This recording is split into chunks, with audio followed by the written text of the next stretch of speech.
Kurumjari, Times of Manipur, TOMTV, The Morning Talk, Raising the Voice, me and Tabi Simbu, Taram Noxari.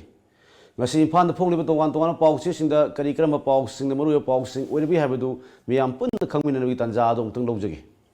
Masi Pan the Poli pauses in Manunda, lamjingbatomtv, Manipur Legislative Assembly, meet Ohum Padwin from Pangtokre, Sama Kuntruk Suba Amendment Bin, listening in the Trump and past Tokre Pausna, lamjingbatomtv, Hana Pau Wiri, Adu Makata Pausinda. US की President Donald Trump हाथ पंगमदा $1 मिल मरफू पीगनी लाउ थोखरे है पावसना अनिशो पावरे अदु मखाता पावसिंदा diverse day theorem मिया मसरुक याबियु है पावम यावरे अदु अतोपसिंदा इरोइसम लेबा काउना India के मंगदा कॉलेज ख्वादी यामना कॉन्स्टिट्यूशन यूनिवर्सिटी ओइरे है बीसी की रिपोर्ट अमा यावरे अदु अतोपसिंदा लुसिंगबा क्याना गान न्याय के याइफा पावजिन पिरकली है पावसना एखोई lamjingbatomtv की अहन बलामाइदा फोंगबदुंबा मरुय पाउसिंग ओइरी अदुगा मखा तरकपदा पोंगनाफम पाउसेदा मणिपुर प्रेस क्लब की निफुंग फाउंडेशन डे पांगथोखरे INP इम्प्लीमेंट तौबदा CSO सिंग याउबिगनु मियामना लाना सथिगनी बिरेन हाइबा पाउसना अहन पाउ ओइरे अदुगा मखा तरक पाउसिंदा निर्भया रेप केस जेनबा सिंग जनवरी 22 दा थोरी यालगा हानबा कोर्टना ऑर्डर खंखरे हाइबा पाउसिन इशु पाउ ओइरे मखा तरक पाउसिंदा RIMS parents victims memorials day पांगथोखरे Sama Kuntruk Suba Amendment Bin Ayaba Pikre, have a pausin, Pongnapham Pausigi, Hanba Pausing Weri, Adua, Sangai Express Tana. Laying out a yellow missing Senaba Honori, have about Mr. Wafam, Hoisna Hanba Pau Way, Adua Makata Pausinda. Zen Yugi Togdok, Janindo Fongdokre. Sama Kuntruk Suba Amendment Bin Ayaba Pikre, Pass Satruk Yankemanga Pikre, have about Pausina. Shanghai Expresski, Hanmalamai the Pong Pausing Wadi, Adua, Huyalan Pau Sedana, Nirbhaya rape case, Adua, Magi Makata Pausing Joyce, Marale Lautokro Mui Marie Janawari, Kungani Tori Yalaga, Hatlagani have paused, Nahama Power, Adu Makata Pausing the Manipur Press Club Kipumaso, Pausing de Pangtokre, Langagna, Yellow missing Ak Senava, Ambatak to Honori Minister have paused Nahan Adu Makata Pausing the Center Samaga Subna Amasinaduna. SSLE 2020 February 3 March Kulumdo the Pangtolagani, have a pausna, home show power, Makata pausing the Imoinu Tony, Torama from Gather Pangtok Nakre, Mao Police Station, the ILP Parliament, PB Tabak Tomsing, Yang Sinclair pausing the Whale and Pongi, Mapunga pausing away. Nahal Todangi Pauseda, INP implement Tonabona civil society sing Yarimaka Yobigano, grievances, Amasung, problems in Sakana, Semdok Nobo Honori. Same have a pause, I'm a power, I do a top of pausing the Nirvaya rep case, the Senaba Marie, Janawari Kunitwagi, Ayupung Treta, Tihar, and the Fasi Toguni have a pause in issue worry. Makata pausing the Suresh Court Namara Lao Tokre, Janawari Trom do the sentence sharing the Telegani, have a pause at all pausing the CMna, MPSC limited calendar list Tokre have a pause in Yori. It's an expression at Manipur Press Club in Kitibagi Fuga Mangasuba, Mapuk Pan Pangtokre. Idam the yellow missing Senaba, government asset Pawasat Lowry, I was Mr. Wafam, Hana Power in Fongi, and Makata Quada, Miam and Asimak Hodragadi, CA and Awang Poki yellow missing Mutigani, Haiba, Surho Joligi Pau, Ama, Sinanisho Power, Adu Atopa Paus in the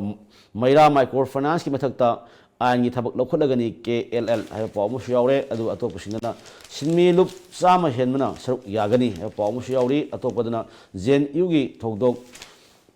inquiry, the Widabani, body have a pausina, which is an expression Muru pausing already.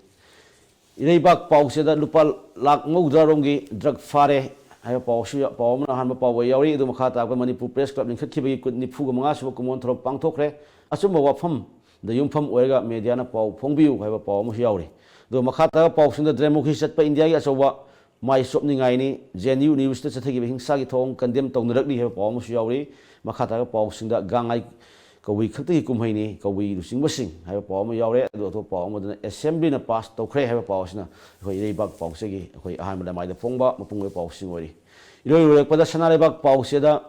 Nirbhaya rape case, Janawari Kunitwi, the Mui Marie Tori Yalaga, Hatlagani have paused, Nahan Boy, Adu Makata pausing the ILP Tabak the same CSO sing option, Vilkanu have a shipment, say you are from a quick quarter of Fongi, Makata pausing the governor, Siemna, Gangaye for pausing, Pirkly have Paul Yore, Adu Makata for the higher secondary examination, the Mahiro Lising, Kuntra Hermana Center, Samasum Amad exam Tagadori have Paul Yore, Adu Atopa Paul Amadna, Zen Yugi Todoki Matanga. MU na khong changsinkhre PLA ga AR ga kapnakhre haba pawsina akhoi sanaibak pawse gi ahan malamai da phungwa pawsing oiri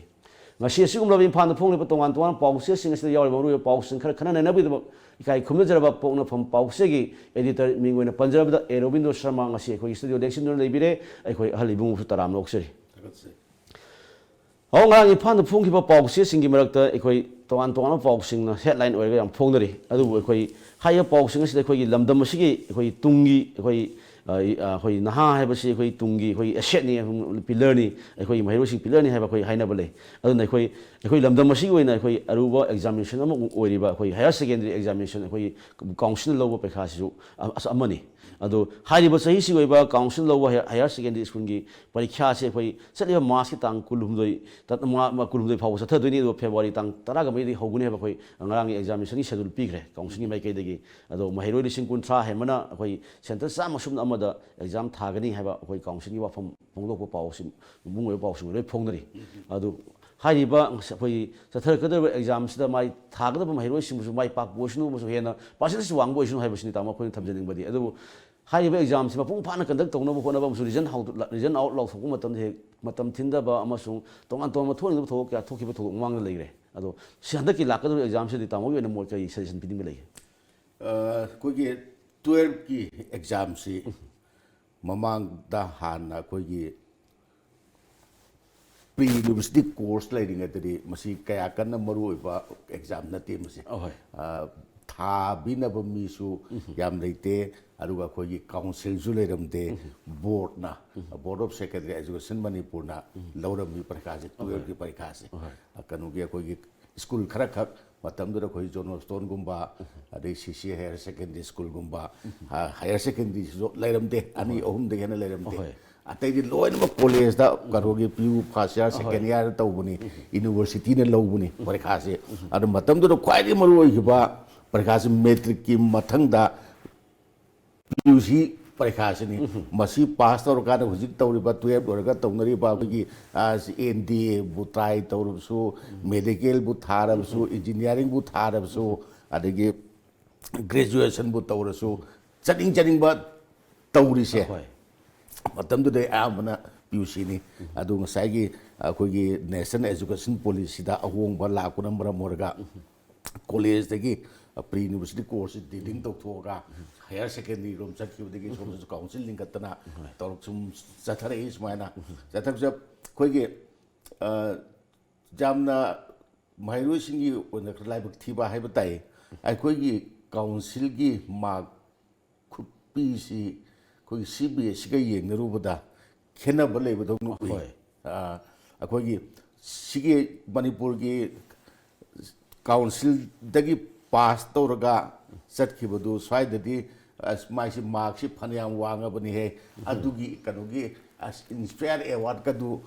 phangabani he ka inspire award si satra chamu khuding amam khalaga pibo ko wangaba kanoni aduni inspire award ka phangabadu Delhi de ming chanchat ka da kadu phangdi hoi percentage sa sanara punina ya da ko kanu se da masi su khara nainan janingi mam doji kandi hoji matam dadi akhoi kanu sing si Delhi da khangde Kachali ga da khangde kanu sing ji yarege mopana sum tamaning bui podama phabo phatabna to pomni kadun lai bo podu hak lei buni na moi si da su khara kanu khudong chawo phangjana ba ate CBS ki tori si ki mong da khara tawbi bu su chumbra adiga to pomna council ki parikha se su nungai tab thodok sing he tok ba theng da te parikha hedo khro matung da akhogi mark tabulation da adigi kanu da lalame adu torme haina tawbugumba dum yawi adigi keno yobina pass toromba position lepa adu ba tawi kangban yawi aduga matam chana parikha si haidok pada thengdabugumba adu handak sahi khare sidabudi matam chana haidoi mamdi somda akakna bi madde paga lei thokre kanu parikha aduda tawgudabni aduda admission adu tawgudabni haiba ma lei thokrabni na akhoi sida thengdaru matam da parikha tawda thengdaru matam da akhoi gi satra singil ming chanba phangdabi sahi ma wi phom lak parina madu ta da bona bada mosu yawana hona budi hona ngoni hogi sai khare jabdi ꯃꯇꯝ ꯆꯥꯅ ꯑꯗꯨꯝ ꯂꯦꯞꯈꯤꯕ ꯃꯇꯝꯗ ꯑꯗꯨꯝ ꯍꯥꯏꯗꯣꯛꯏ ꯑꯌꯥꯝꯕꯅ ꯃꯁꯦ ꯑꯩꯈꯣꯏꯒꯤ ꯃꯦ ꯊꯥꯗꯗꯤ ꯍꯥꯏꯗꯣꯛꯄꯅꯤ ꯑꯩꯈꯣꯏ ꯀꯥꯎꯟꯁꯤꯜꯒꯤ ꯄꯔꯤꯈꯥꯁꯦ ꯖꯨꯟ ꯌꯧꯗꯦ ꯑꯃꯨꯛ ꯐꯥꯎꯕ ꯑꯗꯨꯅ ꯃꯄꯨꯡ ꯑꯣꯏꯅ ꯌꯦꯡꯕꯗꯕꯨꯗꯤ ꯑꯗꯨꯝ ꯀꯥꯎꯟꯁꯤꯜꯁꯤ ꯑꯗꯨꯝ ꯐꯅ ꯆꯠꯊꯔꯤ ꯍꯥꯏꯅ ꯂꯧꯏ ꯑꯗꯨꯒ ꯍꯟꯗꯛꯀꯤ ꯄꯔꯤꯈꯥꯁꯤꯁꯨ ꯑꯩ ꯁꯣꯏꯗꯅ ꯃꯃꯥꯡꯒꯤ ꯆꯍꯤꯗꯧꯅ ꯌꯥꯝꯅ ꯅꯤꯡꯊꯤꯖꯅ ꯃꯥꯏ ꯄꯥꯛꯅ ꯄꯥꯡꯊꯣꯛꯄ ꯄꯔꯤꯈꯥ ꯑꯃ ꯑꯣꯏꯒꯅꯤꯅ ꯊꯥꯖꯩ ꯑꯗꯨ ꯄꯔꯤꯈꯥꯁꯤꯗꯁꯨ ꯑꯩꯈꯣꯏꯒꯤ ꯃꯤꯌꯥꯝ ꯄꯨꯝꯅꯃꯛꯅꯁꯨ ꯃꯔꯤ ꯂꯩꯅꯕꯁꯤꯡꯅꯁꯨ ꯑꯩꯈꯣꯏꯒꯤ ꯃꯁꯤ ꯐꯖꯅ ꯄꯥꯡꯊꯣꯛꯅꯕ ꯍꯣꯠꯅꯕꯗ ꯃꯇꯤꯛ ꯆꯥꯅ ꯀꯣꯑꯣꯄꯔꯦꯁꯟ ꯄꯤꯐꯝ ꯊꯣꯛꯏ ꯀꯩꯅꯣꯒꯤ ꯑꯩꯈꯣꯏꯒꯤ ꯄꯔꯤꯈꯥꯗ ꯑꯀꯥꯏꯕ ꯑꯣꯏꯒꯗꯕ ꯄꯔꯤꯈꯥ ꯃꯅꯨꯡꯗ ꯕꯟ ꯅꯨꯡ ꯇꯧꯕꯒꯨꯝꯕ ꯁꯤꯒꯨꯝꯕ ꯃꯃꯥꯡꯗ ꯃꯦꯇ꯭ꯔꯤꯛ ꯄꯔꯤꯈꯥꯗ ꯕꯟ ꯇꯧꯕ ꯌꯥꯎꯈ꯭ꯔꯦ ꯑꯗꯨꯒꯨꯝꯕꯗꯨ ꯁꯥꯇ꯭ꯔꯁꯤꯡꯗ ꯈꯨꯗꯣꯡꯆꯥꯗꯕ ꯌꯥꯝ ꯊꯣꯛꯏ ꯑꯗꯨꯅ ꯀꯩꯅꯣꯒꯤ ꯁꯤꯒꯨꯝꯕ ꯁꯥꯇ꯭ꯔꯁꯤꯡꯒꯤ ꯄꯔꯤꯈꯥ ꯊꯥꯕꯗ ꯄꯔꯤꯈꯥꯁꯤꯗ ꯑꯀꯥꯏꯕ ꯊꯣꯛꯀꯗꯕ ꯊꯕꯛ ꯇꯧꯕꯤꯗꯕ ꯑꯗꯒꯤ ꯃꯍꯩꯔꯣꯏꯁꯤꯡꯅ ꯅꯠꯇꯕ ꯄꯥꯝꯕꯩ ꯁꯤꯖꯤꯟꯅꯕ ꯁꯤꯃꯁꯨ ꯌꯥꯝ ꯀꯟꯅ ꯃꯦꯇ꯭ꯔꯤꯛꯀ ꯍꯥꯌꯔ ꯁꯦꯀꯦꯟꯗꯔꯤꯒ ꯌꯦꯡꯅꯕꯗ ꯑꯩꯈꯣꯏ ꯏꯝꯄꯥꯔꯁꯣꯅꯦꯁꯟꯒꯁꯦ ꯍꯥꯌꯔ ꯁꯦꯀꯦꯟꯗꯔꯤ ꯌꯥꯝ ꯍꯦꯜꯂꯤ ꯋꯥꯡꯕ ꯆꯍꯤ ꯈꯨꯗꯤꯡꯒꯤ ꯏꯝꯄꯥꯔꯁꯣꯅꯦꯁꯟꯁꯤꯗ ꯌꯥꯝ ꯐꯥꯈ꯭ꯔꯦ ꯃꯃꯥꯡ ꯆꯍꯤꯗꯁꯨ ꯐꯅꯌꯥꯝ ꯐꯥꯕꯅꯤ ꯍꯟꯗꯛꯁꯨ ꯐꯅꯌꯥꯝ ꯑꯃ ꯌꯥꯎꯔꯝꯅꯦꯅ ꯈꯜꯂꯤ ꯑꯗꯨꯒꯨꯝꯕꯒꯁꯤ ꯈꯔ ꯀꯨꯞꯅ ꯊꯤꯗꯣꯛꯇꯅ ꯑꯗꯒꯤ ꯂꯥꯟꯅ ꯑꯩꯈꯣꯏꯒꯤ ꯄꯔꯤꯈꯥ ꯄꯥꯁ ꯇꯧꯅꯕ ꯍꯣꯠꯅꯕ ꯑꯟꯐꯤꯌꯔꯃꯦꯟ ꯁꯤꯖꯤꯟꯅꯕ ꯆꯦꯛ ꯇꯧꯕ ꯈꯣꯠꯄ ꯁꯤꯒꯤꯁꯨ ꯀꯥꯎꯟꯁꯤꯜꯒꯤ ꯃꯥꯏꯀꯩꯗꯒꯤ ꯀꯟꯅ ꯑꯗꯨꯝ ꯂꯧꯈꯠꯂꯛꯀꯅꯤꯅ ꯊꯥꯖꯩ ꯑꯗꯨꯅ ꯄꯔꯤꯈꯥꯁꯤ ꯃꯥꯏ ꯄꯥꯛꯄ ꯑꯣꯏꯁꯅꯨ ꯑꯍꯣꯏ ꯇꯥꯎ ꯃꯈꯥ ꯇꯥꯔꯛꯄꯗ ꯑꯩꯈꯣꯏꯒꯤ ꯅꯨꯡꯉꯥꯏꯖꯕ ꯄꯥꯎ ꯍꯥꯏꯕ ꯇꯥꯏ ꯑꯃꯁꯨ ꯑꯩꯈꯣꯏ ꯂꯝꯅꯤꯡꯕ ꯇꯥꯏꯝꯁꯇ ꯐꯣꯡꯉꯤ ꯑꯩꯈꯣꯏ ꯑꯇꯣꯞꯄ ꯄꯥꯎꯆꯦꯁꯤꯡꯗꯁꯨ ꯑꯩꯈꯣꯏ ꯑꯗꯨꯃꯛ ꯀꯣꯠ ꯇꯧꯔꯒ ꯐꯣꯡꯅꯕ ꯄꯥꯎꯁꯤꯡꯅꯤ ꯑꯗꯣ ꯂꯝꯅꯤꯡꯕ ꯇꯥꯏꯝꯁꯇꯒꯤ ꯂꯧꯈꯠꯆꯕꯗ ꯏꯔꯣꯏꯁꯦꯝꯕꯗ ꯂꯩꯕ ꯀꯥꯎ ꯏꯟꯗꯤꯌꯥꯒꯤ ꯃꯅꯨꯡꯗ ꯀꯣꯂꯦꯖ ꯈ꯭ꯋꯥꯏꯗꯒꯤ ꯌꯥꯝꯅ ꯀꯣꯟꯁꯤꯟꯕ ꯌꯨꯅꯤꯚꯔꯁꯤꯇꯤ ꯑꯣꯏꯔꯦ ꯍꯥꯏꯅ ꯉꯔꯥꯡ ꯑꯩꯈꯣꯏ ꯀꯥꯎꯒꯤ ꯚꯤꯁꯤꯅ ꯑꯩꯈꯣꯏ ꯉꯔꯥꯡ ꯑꯩꯈꯣꯏ ꯆꯍꯤꯒꯤ ꯑꯣꯏꯕ ꯑꯅꯧꯕ ꯆꯍꯤ ꯀꯦꯂꯦꯟꯗꯔ ꯑꯃꯁꯨ ꯗꯥꯏꯔꯤ ꯐꯣꯡꯕꯒꯤ ꯊꯧꯔꯝ ꯑꯃꯗ ꯂꯥꯎꯊꯣꯛꯈ꯭ꯔꯦ ꯑꯗꯣ ꯃꯁꯤꯃꯛꯇꯤ ꯑꯩꯈꯣꯏ ꯂꯝꯗꯝꯁꯤꯒꯤ ꯀꯥꯎꯁꯦ ꯑꯩꯈꯣꯏ ꯂꯝꯗꯝꯁꯤꯗ ꯂꯩꯕ ꯑꯩꯈꯣꯏ ꯌꯨꯅꯤꯚꯔꯁꯤꯇꯤ ꯑꯃ ꯑꯣꯏꯕꯅꯤꯅ ꯑꯩꯈꯣꯏ ꯄꯨꯝꯅꯃꯛꯀꯤ ꯑꯐꯕꯅꯦꯅ ꯈꯜꯂꯤ ꯑꯗꯣ ꯌꯨꯅꯤꯚꯔꯁꯤꯇꯤ ꯍꯧꯖꯤꯛ ꯐꯥꯎꯕꯗ ꯀꯥꯎ ꯏꯔꯣꯏꯁꯦꯝꯕꯗ ꯌꯨꯅꯤꯚꯔꯁꯤꯇꯤꯁꯤ 65 ꯑꯩꯈꯣꯏ ꯀꯣꯟꯁꯤꯟꯕ ꯉꯝꯕꯒꯤ 65 ꯂꯩꯕꯗ ꯑꯩꯈꯣꯏ ꯀꯣꯂꯦꯖ 13ꯗꯤ ꯈ꯭ꯋꯥꯏꯗꯒꯤ ꯃꯅꯨꯡꯗ ꯌꯥꯎꯔꯤꯕ ꯄꯣꯠ ꯑꯃ ꯑꯣꯏꯔꯦ ꯇꯥꯃꯣ ꯃꯁꯤꯃꯛ ꯑꯐꯕꯗꯤ ꯐꯩ ꯑꯗꯨ ꯍꯦꯟꯅ ꯐꯔꯛꯅꯕ ꯇꯥꯃꯣ ꯀꯩ ꯊꯝꯕꯤꯅꯤꯡꯕ ꯋꯥꯐꯝ ꯂꯩꯒꯦ ꯑꯩꯈꯣꯏꯒꯤ ꯃꯅꯤꯄꯨꯔꯗ ꯀꯥꯎꯁꯤ ꯀꯃꯥꯏꯅ ꯂꯥꯛꯈꯤꯕꯒꯦ ꯍꯥꯏꯕꯁꯤꯁꯨ ꯍꯥꯏꯐꯦꯠ ꯑꯃ ꯍꯪꯒꯠꯅ ꯌꯦꯡꯕ ꯑꯃꯈꯛ ꯆꯨꯝꯒꯗ꯭ꯔꯥ ꯍꯥꯏꯅ ꯑꯩ ꯈꯟꯖꯩ ꯍꯥꯏꯕꯤꯌꯨ ꯑꯗ ꯑꯦꯒ꯭ꯔꯤꯀꯜꯆꯔ ꯑꯦꯟ ꯑꯦꯂꯥꯏꯠꯀꯤ ꯑꯩꯈꯣꯏꯒꯤ ꯇꯝꯐꯝ ꯍꯥꯏꯇꯥꯔꯦꯅꯦ ꯃꯁꯤ ꯃꯅꯤꯄꯨꯔꯗ ꯂꯩꯔꯝꯄꯣꯠꯇꯤ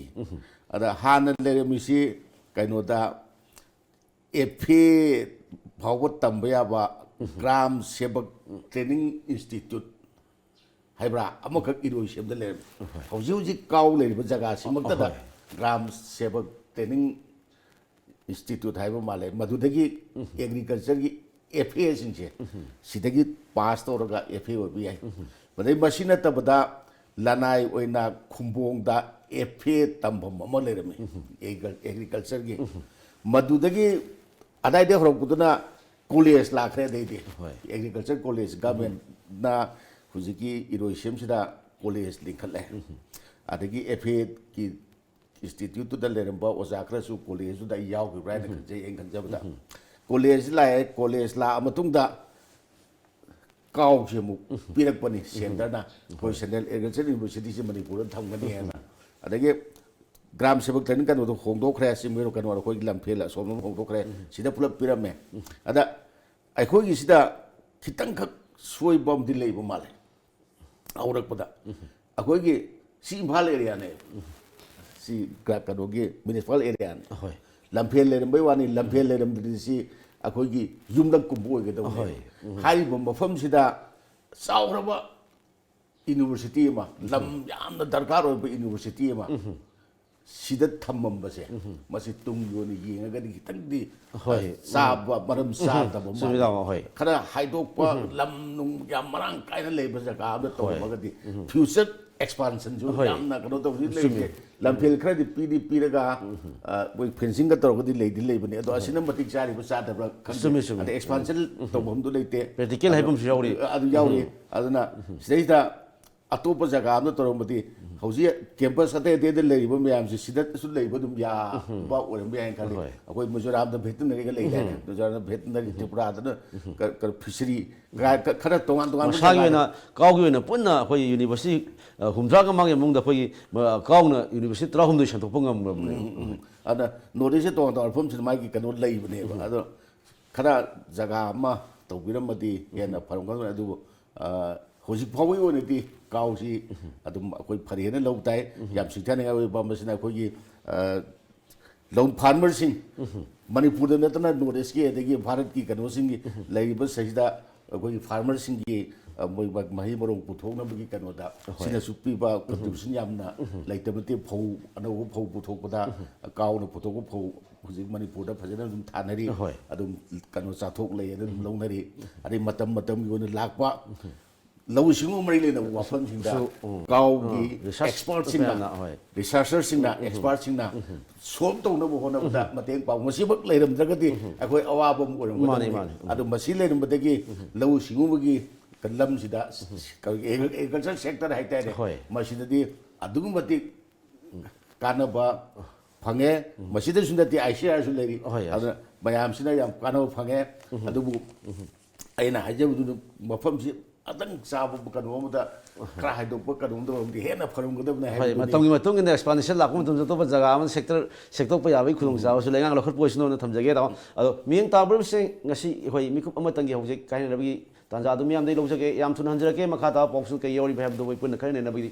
ꯀꯥꯏꯅꯅꯕꯒꯤ ꯃꯤꯀꯨꯞ ꯑꯃꯒꯤ ꯀꯥꯏꯅꯕꯒꯤ ꯇꯥꯟꯖꯥ ꯄꯤꯅꯕꯤꯌꯨ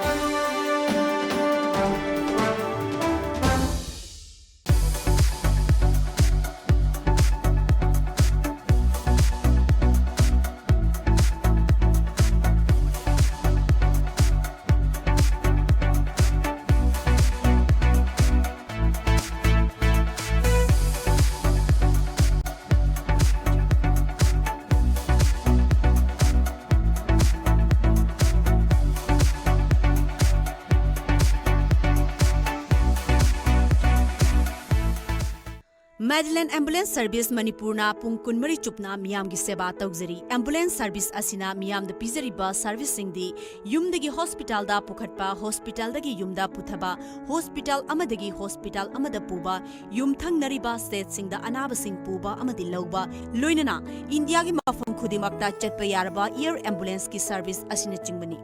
Masida natana lambigi accident ta lemna hospital da pukhatuna miyam gi mateng pangjari adom sunga simak save tawshin biu aikhoi gi contact number 9205987988 natraga play store sangbiduna Madeline F download tobiu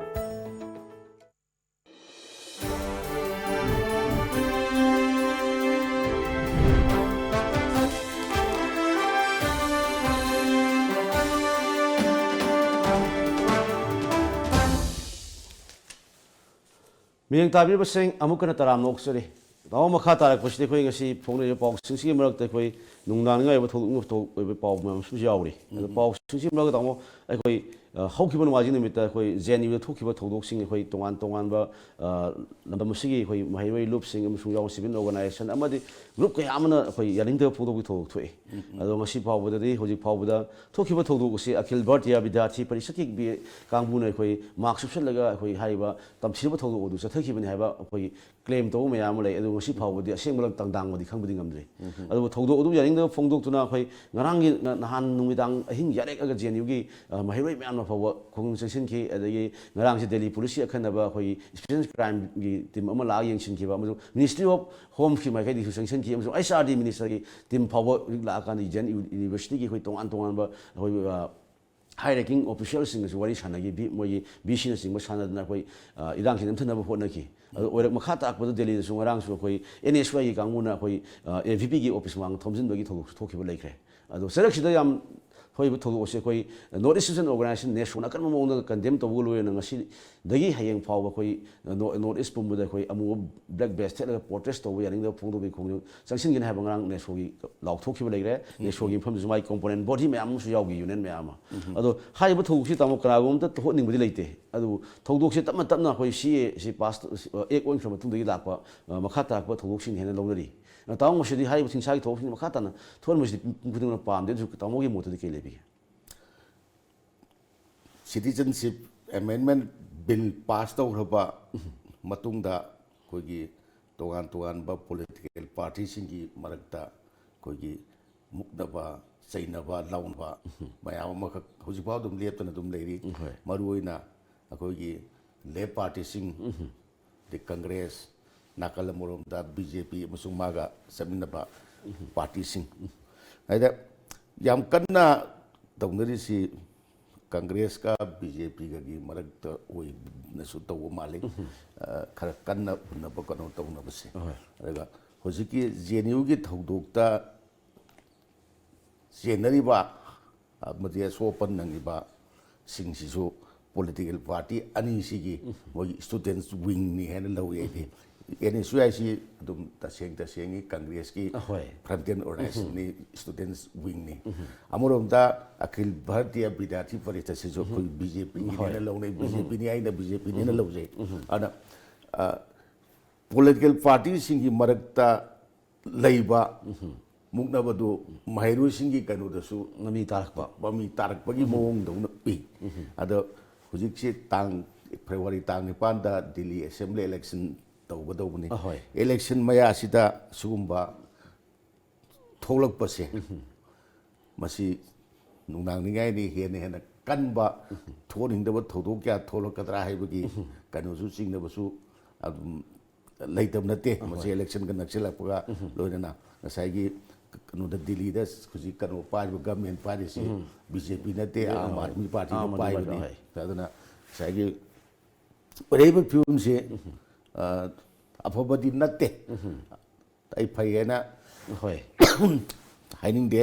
ꯑꯗꯨꯒ ꯃꯁꯤꯒꯨꯝꯕ ꯀꯩꯅꯣꯁꯤꯗꯒꯤ ꯂꯥꯞꯊꯣꯛꯅ ꯂꯩꯕꯗꯨꯅ ꯑꯃꯁꯨ ꯂꯥꯞꯊꯣꯛꯅ ꯂꯩꯕꯗꯨꯅ ꯆꯨꯝꯃꯤ ꯃꯁꯤꯅ ꯍꯧꯖꯤꯛꯀꯤ ꯊꯧꯗꯣꯛꯇꯨꯅ ꯃꯔꯝ ꯑꯣꯏꯔꯒ ꯑꯦꯀꯥꯗꯦꯃꯤꯛ ꯑꯦꯠꯃꯣꯁꯐꯤꯌꯔꯗ ꯑꯀꯥꯏꯕ ꯃꯌꯥꯝ ꯊꯣꯛꯂꯛꯀꯗꯣꯔꯦ ꯑꯗꯒꯤ ꯀꯩꯅꯣꯗ ꯉꯔꯥꯡꯃꯛꯇꯗ ꯑꯩꯈꯣꯏꯒꯤ ꯃꯅꯤꯄꯨꯔ ꯌꯨꯅꯤꯚꯔꯁꯤꯇꯤꯒꯤ ꯃꯍꯩꯔꯣꯏꯁꯤꯡꯅ ꯀꯦꯟꯗꯜ ꯂꯥꯏꯇꯤꯡ ꯇꯧꯗꯅ ꯑꯗꯒꯤ ꯑꯩꯈꯣꯏ ꯀꯟꯗꯦꯝ ꯇꯧꯗꯅ ꯑꯗꯒꯤ ꯃꯨꯇꯥꯅ ꯀꯟꯗꯦꯝ ꯇꯧꯏ ꯊꯧꯗꯣꯛꯁꯤ ꯏꯆꯝ ꯆꯝꯕ ꯌꯥꯝ ꯂꯥꯏꯕ ꯊꯧꯗꯣꯛ ꯅꯠꯇꯦ ꯌꯥꯝꯅ ꯆꯥꯎꯕ ꯊꯧꯗꯣꯛ ꯑꯃꯅꯤ ꯍꯥꯏꯅ ꯂꯧꯏ ꯑꯁꯤꯒꯨꯝꯕ ꯊꯧꯗꯣꯛ ꯁꯤꯗ ꯆꯦꯟꯅꯕꯁꯤꯡꯗꯨꯗꯤ ꯒꯃꯦꯟꯅ ꯃꯥꯒꯤ ꯈꯔꯒꯤ ꯃꯤ ꯁꯛ ꯃꯥꯏ ꯌꯦꯡꯅꯗꯕꯤꯗ ꯃꯇꯤꯛ ꯆꯥꯕ ꯊꯕꯛ ꯂꯧꯈꯠꯐꯝ ꯊꯣꯛꯑꯦꯅ ꯈꯜꯂꯤ ꯃꯈꯥ ꯇꯥꯔꯛꯄꯁꯤꯗ ꯑꯩꯈꯣꯏ ꯍꯥꯏꯐꯦꯠ ꯃꯔꯤ ꯂꯩꯅꯕ ꯄꯥꯎ ꯑꯃꯗ ꯑꯩꯈꯣꯏ ꯁ꯭ꯇꯦꯠ ꯑꯁꯤꯒꯤ ꯁꯔꯀꯥꯔꯒꯁꯨ ꯄꯨꯟꯅ ꯆꯠꯃꯤꯟꯅꯔꯤꯕ ꯅꯦꯁꯅꯦꯜ ꯄꯤꯄꯜꯁ ꯐ꯭ꯔꯟꯠ NPFꯀꯤ ꯑꯩꯈꯣꯏ ꯄ꯭ꯔꯦꯁꯤꯗꯦꯟ ꯁꯨꯔꯍꯣꯖꯦꯂꯤ ꯀꯩꯅꯣꯅ ꯑꯩꯈꯣꯏ ꯃꯥꯅ ꯐꯣꯡꯗꯣꯛꯈꯤꯕꯗ ꯉꯔꯥꯡꯁꯤ ꯑꯩꯈꯣꯏ ꯃꯤꯌꯥꯝꯅ ꯉꯁꯤꯃꯛ ꯊꯤꯡꯍꯧꯗ꯭ꯔꯒꯗꯤ CAꯅ ꯑꯋꯥꯡ ꯅꯣꯡꯄꯣꯛꯒꯤ ꯂꯧꯃꯤꯁꯤꯡꯁꯤ ꯑꯩꯈꯣꯏ ꯃꯨꯠꯍꯟꯈꯤꯕ ꯌꯥꯕꯒꯤ ꯑꯀꯤꯕ ꯐꯣꯡꯗꯣꯛꯄ ꯂꯩ ꯑꯗꯣ ꯍꯥꯏꯔꯤꯕ ꯔꯥꯖꯅꯤꯇꯤ ꯗꯣꯜ ꯑꯁꯤꯃꯛꯇꯤ ꯑꯩꯈꯣꯏ CAꯒꯤ ꯃꯥꯌꯣꯛꯇ ꯂꯩꯒꯅꯤ ꯍꯥꯏꯅ ꯂꯥꯎꯊꯣꯛꯈꯤꯕ ꯂꯩꯁꯨ ꯂꯩꯈꯤꯕ ꯔꯥꯖꯅꯤꯇꯤ ꯗꯣꯜ ꯑꯃꯅꯤ ꯍꯥꯏꯅ ꯂꯧꯏ ꯑꯗꯣ ꯄꯥꯔꯂꯤꯌꯥꯃꯦꯟꯇ CA ꯁꯧꯒꯠꯄꯒꯤ ꯑꯩꯈꯣꯏ ꯚꯣꯠ ꯄꯤꯕꯒꯤꯗꯃꯛꯇ ꯃꯈꯣꯏꯒꯤ MP ꯐꯥꯎꯕ ꯑꯩꯈꯣꯏ ꯗꯤꯁꯀ꯭ꯋꯥꯂꯤꯐꯥꯏ ꯇꯧꯅꯕ ꯇꯥꯟꯊꯣꯛꯅꯕ ꯑꯦꯛꯁꯟ ꯇꯦꯀꯜ ꯂꯧꯈꯠꯅꯕꯒꯤ ꯂꯩꯔꯤꯕ ꯔꯥꯖꯅꯤꯇꯤ ꯗꯣꯜ ꯑꯃꯅꯤ ꯑꯗꯣ ꯍꯥꯏꯔꯤꯕ ꯐꯤꯔꯦꯞ ꯂꯧꯔꯤꯕ NPFꯀꯤ ꯐꯤꯔꯦꯞꯁꯤ ꯀꯩ ꯍꯥꯏꯅ ꯌꯦꯡꯕ ꯌꯥꯒꯦ ꯃꯣꯏꯒꯤꯁꯤ ꯑꯩꯗꯤ ꯃꯌꯦꯛ ꯁꯦꯡꯕ ꯈꯔ ꯋꯥꯠꯄ꯭ꯔꯥ ꯍꯥꯏꯅ ꯈꯜꯂꯤꯗ ꯃꯔꯝꯗꯤ ꯀꯩꯅꯣꯒꯤ CABꯒꯤ ꯃꯥꯌꯣꯛꯇ ꯂꯩꯔꯦ ꯍꯥꯏꯔꯣ ꯃꯣꯏꯁꯤ NDA ꯌꯥꯎꯔꯤꯕ ꯌꯥꯎꯗ꯭ꯔꯕ ꯑꯩꯗꯤ NDAꯗ ꯌꯥꯎꯗ꯭ꯔꯕ ꯃꯥꯜꯂꯦ ꯃꯔꯝꯗꯤ ꯍꯧꯖꯤꯛꯀꯤ ꯑꯩꯈꯣꯏꯒꯤ ꯂꯩꯔꯤꯕ ꯀꯩꯅꯣꯁꯤ ꯒꯃꯦꯟꯁꯤ ꯅꯦꯐ꯭ꯌꯨꯔꯤꯌꯣꯒꯤ ꯑꯅꯧꯕ ꯄꯥꯔꯇꯤꯁꯤ ꯑꯣꯏꯅ ꯌꯥꯎꯕ ꯃꯥꯜꯂꯦ ꯑꯅꯤꯃꯛ ꯌꯥꯎꯕ ꯌꯥꯎꯗꯕ ꯑꯩ ꯁꯨꯃꯥꯏꯅ ꯈꯜꯂꯤ ꯑꯗꯣ NDAꯒꯤ ꯑꯦꯂꯥꯏ ꯑꯃ ꯑꯣꯏꯕ ꯇꯥꯔꯒꯗꯤ ꯍꯧꯖꯤꯛꯀꯤ ꯂꯥꯛꯏꯕ ꯑꯩꯈꯣꯏ ꯕꯤꯜ ꯄꯥꯁ ꯇꯧꯔꯕ ꯃꯇꯨꯡꯗ ꯚꯣꯠ ꯄꯤꯕꯒꯤ ꯑꯦꯛꯁꯄ꯭ꯂꯦꯅꯦꯁꯟ ꯀꯣꯜꯒ ꯇꯧꯐꯝ ꯊꯣꯛꯇꯦꯕ ꯅꯠꯇ꯭ꯔꯒꯅ ꯃꯅꯨꯡꯗ ꯁꯧꯒꯠꯂꯒ ꯃꯌꯥꯝ ꯃꯥꯡꯗ ꯎꯍꯟꯕꯒꯤ ꯊꯕꯛ ꯇꯧꯔꯤꯕ꯭ꯔꯥ ꯑꯗꯒꯤ ꯃꯣꯏꯅ ꯇꯁꯦꯡꯅ ꯌꯥꯅꯤꯡꯗ꯭ꯔꯒꯅ ꯃꯅꯤꯄꯨꯔꯒꯤ ꯍꯧꯖꯤꯛ ꯂꯩꯔꯤꯕꯁꯨ ꯃꯣꯏ ꯃꯔꯤ ꯅꯠꯇ꯭ꯔ ꯒꯃꯦꯟ ꯌꯥꯎꯔꯤꯁꯦ ꯂꯧꯊꯣꯛ ꯇꯣꯛꯍꯜꯂꯣꯗꯅ ꯑꯗꯨꯁꯨ ꯇꯧꯗꯦ ꯑꯗꯨꯅ ꯃꯣꯏꯒꯤ ꯀꯩꯅꯣꯁꯦ ꯃꯣꯏꯒꯤ ꯁ꯭ꯇꯦꯟꯁꯦ ꯁꯦꯡꯗꯕꯒꯨꯝꯕ ꯀꯩꯅꯣ ꯇꯧꯕ ꯑꯃ ꯇꯧꯕ ꯃꯥꯜꯂꯦ ꯈꯔ ꯌꯥꯝ ꯁꯦꯡꯅ ꯇꯧꯍꯟꯖꯅꯤꯡꯉꯤ ꯃꯔꯝꯗꯤ ꯀ꯭ꯂꯤꯌꯥꯔ ꯑꯣꯏꯕ ꯐꯤꯔꯦꯞ ꯑꯃ ꯂꯧꯔꯒ ꯑꯩꯈꯣꯏꯗꯤ ꯅꯣꯏꯒꯤ ꯀꯩꯅꯣꯁꯤ ꯀꯩꯅꯣꯗ ꯂꯩꯔꯦ ꯑꯗꯨꯅ ꯑꯩꯈꯣꯏ ꯇꯣꯛꯑꯦ ꯍꯥꯏꯅ ꯇꯣꯛꯈꯤꯕ ꯑꯃ ꯌꯥꯏ ꯑꯗꯨꯁꯨ ꯇꯣꯛꯇꯦ ꯑꯗꯨ ꯂꯩꯅꯤ ꯑꯃꯁꯨ ꯆꯩꯅꯤ ꯑꯗ ꯑꯩꯈꯣꯏꯒꯤ ꯁꯤꯒꯤ NPFꯁꯤꯁꯨ ꯍꯧꯖꯤꯛꯀꯤ ꯁꯨꯔꯍꯣꯖꯦꯂꯤꯒꯤ ꯃꯈꯥꯗ ꯂꯩꯔꯤꯕ ꯂꯩꯇꯕꯁꯨ ꯚꯥꯞ ꯇꯥꯔꯛꯇꯦꯕ ꯑꯗꯒꯤ ꯑꯅꯤ ꯊꯣꯛꯄꯒꯨꯝꯕꯁꯨ ꯇꯧꯕ ꯂꯩꯕ ꯃꯥꯟꯕꯁꯨ ꯂꯩꯕꯅꯤ ꯃꯅꯤꯄꯨꯔꯒꯤꯁꯤ ꯀꯩꯅꯣꯅ ꯑꯩꯈꯣꯏꯒꯤ ꯄ꯭ꯔꯦꯁꯤꯗꯦꯟꯁꯤ ꯑꯗꯨꯅ ꯑꯣꯏ ꯍꯥꯏꯕ ꯑꯅꯤ ꯊꯣꯛꯄꯒꯤ ꯀꯩꯅꯣꯝꯁꯨ ꯂꯩꯈꯤꯕꯅꯦꯕ ꯀꯩꯅꯣꯁꯦ NPFꯁꯦ ꯍꯥꯟꯅꯁꯨ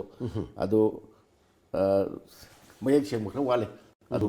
ꯃꯣꯏꯅ ꯆꯪꯁꯤꯜꯂꯛꯏꯕ NPFꯅ ꯊꯥꯡꯖꯤꯜꯂꯤꯕ ꯈꯣꯡꯊꯥꯡ ꯃꯁꯤ ꯃꯔꯨꯑꯣꯏꯅ ꯍꯧꯖꯤꯛ ꯂꯩꯔꯤꯕ ꯄ꯭ꯔꯖꯦꯟ ꯒꯃꯦꯟ ꯅꯥꯒꯥꯂꯦꯟꯒꯤ ꯃꯗꯨꯒꯤ ꯃꯥꯌꯣꯛꯇ ꯑꯩꯈꯣꯏꯒꯤ ꯁ꯭ꯋꯥꯏꯗ ꯇꯧꯕ ꯁꯨꯃꯥꯏꯅ ꯒꯚꯔꯟꯃꯦꯟꯠꯇꯨꯒꯤ ꯑꯦꯒꯦꯟꯁꯇ ꯂꯩꯕꯅꯤꯅ ꯃꯗꯨꯒꯤ ꯑꯦꯒꯦꯟꯁꯇ ꯋꯥ ꯉꯥꯡꯕꯗꯣ ꯍꯧꯖꯤꯛꯀꯤ ꯂꯩꯕ ꯒꯚꯔꯟꯃꯦꯟꯠꯁꯤ ꯁꯧꯒꯠꯂꯤꯗꯅ ꯃꯣꯏꯗꯤ ꯁꯧꯒꯠꯂꯦꯕ ꯑꯗꯨꯅ ꯒꯚꯔꯟꯃꯦꯟꯠꯁꯤꯒꯤ ꯑꯦꯒꯦꯟꯁꯇ ꯉꯥꯡꯕ ꯑꯃ ꯑꯣꯏꯔꯁꯨ ꯒꯚꯔꯟꯃꯦꯟꯠꯀꯤ ꯑꯦꯒꯦꯟꯁꯇ ꯋꯥ ꯉꯥꯡꯕꯗꯨꯅ ꯑꯗꯨꯒꯤ ꯀꯩꯅꯣꯗꯨꯅꯤ ꯍꯥꯏꯅ ꯂꯧꯔꯤ ꯇꯥꯎ ꯃꯈꯥ ꯇꯥꯕ ꯑꯩꯈꯣꯏ ꯂꯩꯕꯥꯛꯁꯤꯗ ꯑꯩꯈꯣꯏ ꯊꯣꯛꯈꯤꯕ ꯌꯥꯝ ꯇꯝꯊꯤꯕ ꯑꯩꯈꯣꯏꯒꯤ ꯒꯦꯡ ꯔꯦꯞ ꯀꯦꯁꯅꯦꯅ ꯑꯃ ꯂꯧꯅꯈꯤꯕ ꯑꯩꯈꯣꯏ ꯅꯤꯔꯚꯌꯥ ꯔꯦꯞ ꯀꯦꯁꯁꯦ ꯑꯩꯈꯣꯏ ꯑꯗꯨ ꯆꯦꯟꯅꯕ ꯃꯇꯝ ꯁꯥꯡꯅ ꯗꯟꯗꯤ ꯄꯤꯕ ꯉꯝꯗꯅ ꯂꯥꯛꯈꯤꯕꯅꯤ ꯑꯗꯨ ꯑꯩꯈꯣꯏ ꯂꯥꯛꯏꯕ ꯖꯅꯋꯥꯔꯤꯒꯤ ꯇꯥꯡ 22ꯗ ꯑꯩꯈꯣꯏ ꯍꯥꯏꯔꯤꯕ ꯊꯧꯗꯣꯛꯅ ꯆꯦꯟꯅꯕ ꯃꯤꯑꯣꯏ ꯃꯔꯤꯁꯦ ꯑꯩꯈꯣꯏ ꯅꯨꯃꯤꯠꯇꯨꯒꯤ ꯄꯨꯡ 13 ꯇꯥꯕ ꯃꯇꯝꯗ ꯑꯩꯈꯣꯏ ꯊꯧꯔꯤ ꯌꯥꯜꯂꯒ ꯍꯥꯠꯅꯕ ꯑꯩꯈꯣꯏ ꯗꯦꯜꯂꯤꯒꯤ ꯄꯇꯦꯂꯤꯌꯥ ꯍꯥꯎꯁꯀꯤ ꯀꯣꯟꯅ ꯉꯔꯥꯡ ꯔꯥꯏ ꯄꯤꯊꯣꯛꯈ꯭ꯔꯦ ꯂꯩꯕꯥꯛꯁꯤꯒꯤ ꯃꯤꯌꯥꯝꯅ ꯍꯥꯏꯔꯤꯕ ꯗꯦꯜꯂꯤꯒꯤ ꯄꯇꯦꯂꯤꯌꯥ ꯍꯥꯎꯁꯀꯤ ꯔꯥꯏꯁꯤ ꯄꯤꯔꯛꯄ ꯃꯇꯝꯗ ꯍꯔꯥꯎ ꯇꯌꯥꯝꯅ ꯎꯏ ꯃꯌꯥꯝꯅ ꯑꯗꯩ ꯅꯤꯔꯚꯌꯥ ꯀꯦꯁꯀꯤ ꯃꯇꯥꯡꯗ ꯇꯣꯉꯥꯟ ꯇꯣꯉꯥꯟꯕ ꯈꯣꯡꯖꯪ ꯃꯌꯥꯝ ꯑꯃ ꯆꯪꯁꯤꯟꯈꯤꯕ ꯂꯩꯈ꯭ꯔꯕꯅꯤ ꯑꯗꯣ ꯍꯧꯖꯤꯛ ꯊꯧꯗꯣꯛꯇꯨꯗ ꯌꯥꯎꯈꯤꯕ ꯅꯤꯔꯚꯌꯥꯒꯤ ꯊꯧꯗꯣꯛ ꯑꯗꯨꯃ ꯌꯥꯎꯈꯤꯕ ꯃꯍꯥꯛꯇꯤ ꯂꯩꯔꯒꯁꯨ ꯃꯍꯥꯛꯀꯤ ꯕꯣꯏ ꯐ꯭ꯔꯦꯟꯗꯨꯃꯛꯅꯕꯨ ꯑꯗꯩ ꯃꯥꯒꯤ ꯃꯃꯥꯗꯨꯅꯕꯨ ꯍꯧꯖꯤꯛ ꯗꯟꯗꯤ ꯄꯤꯕꯤꯌꯨꯅ ꯀꯟꯅ ꯇꯛꯁꯤꯜꯂꯒ ꯂꯥꯛꯈꯤꯕꯅꯤ ꯑꯗꯨ ꯍꯧꯖꯤꯛ ꯂꯩꯕꯥꯛꯁꯤ ꯋꯥꯌꯦꯜꯁꯦ ꯊꯦꯡꯅ ꯃꯔꯥ ꯂꯩꯕꯁꯤꯡ ꯗꯟꯗꯤ ꯄꯤꯅꯕ ꯐꯤꯔꯦꯞꯇꯤ ꯂꯧꯔꯛꯏ ꯁꯤꯃꯉꯗꯤ ꯑꯩꯈꯣꯏ ꯂꯝꯗꯝꯁꯤꯗ ꯊꯣꯛꯂꯛꯀꯗꯕ ꯇꯣꯉꯥꯟꯕ ꯇꯝꯊꯤꯕ ꯒꯦꯡ ꯔꯦꯞꯁꯤꯡꯗꯗꯤ ꯑꯅꯧꯕ ꯀꯩꯅꯣ ꯑꯩꯈꯣꯏꯒꯤ ꯊꯣꯛꯂꯛꯇꯅꯕꯒꯤ ꯄꯔꯥ ꯑꯃ ꯇꯝꯕꯤꯔꯒꯗ꯭ꯔꯥ ꯍꯥꯏꯕꯁꯤꯗꯤ ꯃꯌꯥꯝꯗ ꯐꯥꯎꯅꯕꯗꯤ ꯑꯣꯏ ꯇꯥꯃꯣ ꯁꯤꯒꯤ ꯃꯇꯥꯡꯗꯗꯤ ꯀꯩ ꯊꯝꯕꯤꯅꯤꯡꯒꯦ ꯌꯥꯝꯅ ꯂꯩꯕꯥꯛ ꯁꯤꯟꯕ ꯊꯨꯡꯅ ꯊꯃꯣꯏ ꯀꯥꯏꯅꯈꯤꯕ ꯑꯀꯟꯕ ꯈꯣꯡꯖꯪ ꯀꯌꯥ ꯆꯪꯁꯤꯟꯅꯈꯤꯕ ꯑꯗꯒꯤ ꯑꯩꯈꯣꯏꯒꯤ ꯁꯨꯄ꯭ꯔꯤꯝ ꯀꯣꯔꯠꯀꯤ ꯃꯇꯝꯗꯨꯒꯤ ꯆꯤꯐ ꯖꯁꯇꯤꯁ ꯃꯥꯅ ꯍꯧꯖꯤꯛꯀꯤ ꯊꯧꯗꯣꯛꯇꯨꯒ ꯃꯔꯤ ꯂꯩꯅꯅ ꯑꯩꯈꯣꯏꯒꯤ ꯂꯩꯕꯥꯛ ꯁꯤꯟꯕ ꯊꯨꯡꯕꯗ ꯑꯩꯈꯣꯏꯒꯤ ꯅꯨꯄꯤꯗ ꯁꯨꯝꯕ ꯅꯠꯇꯕ ꯂꯝꯆꯠ ꯆꯠꯄ ꯅꯨꯄꯤꯕꯨ ꯀꯩꯅꯣ ꯇꯧꯕꯤꯕꯁꯤꯡꯁꯤ ꯊꯨꯅ ꯋꯥꯌꯦꯜ ꯄꯤꯅꯅꯕ